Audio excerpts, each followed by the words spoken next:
नाही याचा पाहूया. सुंदरसा चेंडू आहे, त्याच पद्धतीने त्याच दिशेने पटकावलेला चेंडू आणि एका धावणीची संघाचं खातं खोलतोय, संघ पोचतोय बिनबाद 1. नागेशची खूप पाती फिरवली, संघाची धावसंख्या झालेली आहे बिनबाद 1. आता मात्र सायकल आलेला फलंदाज किरण मारा करतोय तो प्रणय. प्रणयचा पुढचा चेंडू किरणसाठी आणि हा देखील सुंदर चेंडू, फक्त हलकाचा पुश केला आहे किरण याने. एक धाव निश्चित पूर्ण केले या चेंडूवरती आणि मला वाटतं दुसरी धाव देखील यशस्वीरित्या पूर्ण होते आणि या 2 धावनीची संघ बसतोय तो बिनबाद 3. टेन्शन घेऊ नका अजिबात. गेलो तर घरी सकाळी म्हातारी म्हणते सकाळी लोकांचं वाचतं तुझं वाजेल काय करायचं आता.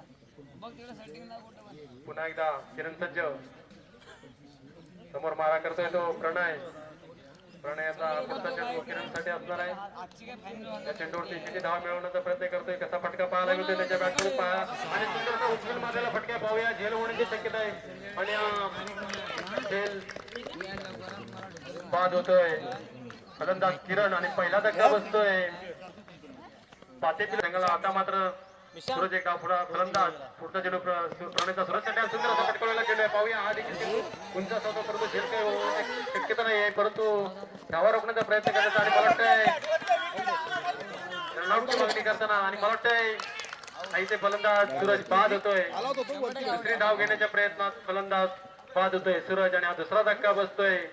अशी मजा फक्त तुषारसाठी पाहूया चेंडूचा समाचार कशा रीतीने घेतोय चेंडू. सुंदर असा यार्कर चेंडू न समाचार चेंडू, परंतु चोरटी धाव घेण्यात यशस्वी होते फलंदाज आणि एक धावनीचे संघ बसतोय तो फटका पारतो या बॅट मधून पाहायला मिळणार आपल्यासाठी. बघूया आणि हा मला वाटतं चेंडू घोषित केला आहे पंचांनी आणि एक चोरटी धाव घेण्यात यशस्वी मिळून 2 धावा संघ पोचतोय 7. 2 बाद 7. पुन्हा एकदा तुषार सज्ज मारा करतोय तो प्रणय आणि सुंदर रीतीने पटकवलेला चेंडू आहे. एक दिशेने जाणारा चेंडू 2 धावा घेण्यात होतोय. तिसऱ्या धावेचा प्रयत्न आहे, पाहूया हा प्रयत्न यशस्वी होतोय का. आणि मला वाटतंय आणि हा फलंदाज पास. तिसरी गाव पहिला चेंडू चेंडू एक अतिरिक्त धाव मिळते, संघ पोहोचतो तो 10. 3 बाद 10 साठी. पाहूया या चेंडूचा कसा समाचार घेतोय तुषार. सुंदर चेंडू न समजलेला चेंडू, निर्धाव चेंडू. पुन्हा एकदा तुषार सज्ज मारा करतोय प्रशांत. सुंदर असा चेंडू, एक धाव मिळते चेंडू होते आणि एका धाव समाधान मानावं लागेल. एका धावनीची संघ पोचतोय तो 11. 3 बाद 11. चेंडूला एक धाव तर पूर्ण केले. दुसऱ्या धावचा प्रयत्न होता, परंतु थांबावं लागतंय. एका धावेवरती संघ पोचतोय 12. पाहूया या चेंडूवरती किती धाव मिळवण्याचा प्रयत्न करतो तुषार. टेक्निकच्या स्वरूपात एक धाव संघ पोचतोय 13. 3 बाद 13. तुषार सज्ज मारा करतोय प्रशांत. सुंदर हलकाचा पुश करतोय, परंतु मला वाटतंय इथे देखील एक चोरटी धाव घेण्याचा प्रयत्न होतोय आणि फलंदाज बाद होतोय, परंतु एक धाव मिळते संघ पोचतोय.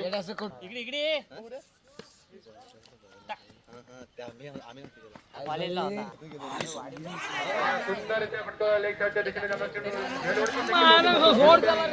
मिळालेला नाही आणि मिसफील्ड होतोय आणि 2 धावा तर यशस्वीरित्या पूर्ण केल्या. तिसऱ्या धावेचा प्रयत्न देखील पूर्ण होतोय. तिसऱ्या धावेत आणि चौथ्या धावेचा प्रयत्न मला वाटतं सफल होतोय आणि 3 धावेची संघ पोचतोय. पहिला चेंडू सौरभचा प्रदीपसाठी आणि हा सुंदर चेंडू निर्धाव चेंडू घेतो का ते. आणि आपण दुसरा चेंडू सुंदर असा पटकावलेला आहे. एक धाव तर निश्चित पूर्ण केले. दुसऱ्या धावेचा प्रयत्न आणि मला वाटतं असफल होतोय हा प्रयत्न आणि इथे फलंदाज बाद होतोय. सुंदर असा फील्ड होतोय चेंडू आणि पुढचा चेंडू प्रदीपसाठी. पाहूया या चेंडूचा समाचार कशा पद्धतीने होणार आहे. प्रदीपच्या गुणाने सुंदर चेंडू पुढे जाऊन मारण्याचा प्रयत्न होता, परंतु पीठ होतोय आणि हा निर्धाव चेंडू सुंदर असा चेंडूची फेक केली ती सौरभ यांनी आणि हा निर्धाव चेंडू धावसंख्या कायम मारा करतोय प्रत्येकसाठी.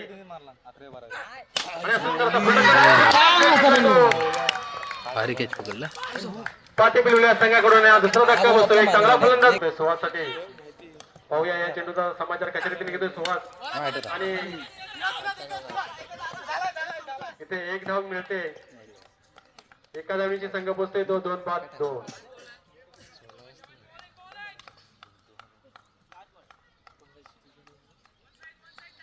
2-2. अजूनही 16 धावांची गरज आहे जिंकण्यासाठी घाणेकरवडे संघाला. हॅलो सुंदर अशी गोलंदाजीची फेक केली आणि हा सुंदर चेंडू आणि हा देखील निर्धाव चेंडू. खरोखर सुंदर असं गोलंदाजीचं प्रदर्शन पाहायला मिळतं ते सौरभच्या रूपानं पातेपिळू या संघाकडून खेळताना. सुंदर अशी धावसंख्या रोखण्याचा प्रयत्न केला. फक्त 2 धावावरती थांबवलंय ते माणकी घाणेकरवडे संघाला. आणि त्याचबरोबर 2 गडी देखील चांगले बाद केले ते सौरभ याने आपल्या या षटकामध्ये. आणि षटक देखील संपतंय. आणखी घाणेकरवडे संघाची धावसंख्या मात्र 2-2. आता मात्र संघाकडून दुसरं षटक घेऊन आलाय तो दत्ता. 6 चेंडू आणि 16 धावांची गरज आहे ती आणखी घाणेकरवडे संघाला जिंकण्यासाठी. समोर उभा फलंदाज आहे तो सुहास. दत्ता याचा पहिला चेंडू सुहाससाठी. पाहूया या चेंडूचा समाचार आपल्या बॅटच्या रूपाने कशा पद्धतीने घेणार आहे सुहास. सुहाससाठी हा चेंडू आणि हा पुढचा चेंडू पुन्हा एकदा आणि सुंदररित्या पटकवलेला चेंडू आहे. बाउंड्रीच्या दिशेने जाणार. मला वाटतं हा झेल पास. बाउंड्री लाईनवरती झेल होतोय आणि हा तिसरा धक्का बसतोय सुहासच्या रूपाने माणकी या संघाला 3 या धावसंख्येवरती. जिंकण्यासाठी अजूनही 15 धावांची गरज आहे. देवेंद्रसाठी पुढचा चेंडू कसा पुश करून 1 धाव मिळवतोय. संघ पोचतोय 4. 3-4.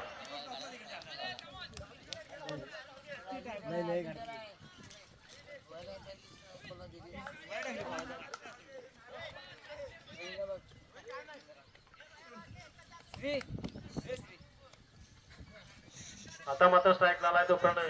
बघूया प्रणयच्या बॅट मधून मोठे फटके पाहायला मिळतात का आणि सुंदरसा फटका आहे. बघूया किती धाव मिळतात त्या चेंडूवरती. या फटक्यावरती मला वाटतं 1 धाव निश्चित पूर्ण केले आणि थोडस मिस अंडरस्टँडिंग होत आहे दोन्ही फलंदाज. चेंडूचा समाचार घेणार आहे पाहूयात. आणि सुंदर फटका आणि 1च धाव मिळते. एका धावती समाधान मानावं लागेल. संघ पोचतोय 6. जिंकण्यासाठी अजून 12 धावांची गरज आहे.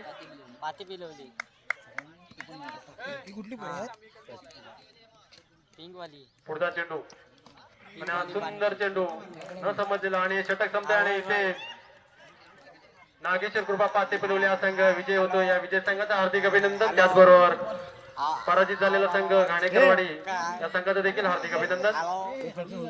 बॉल देऊ आपल्या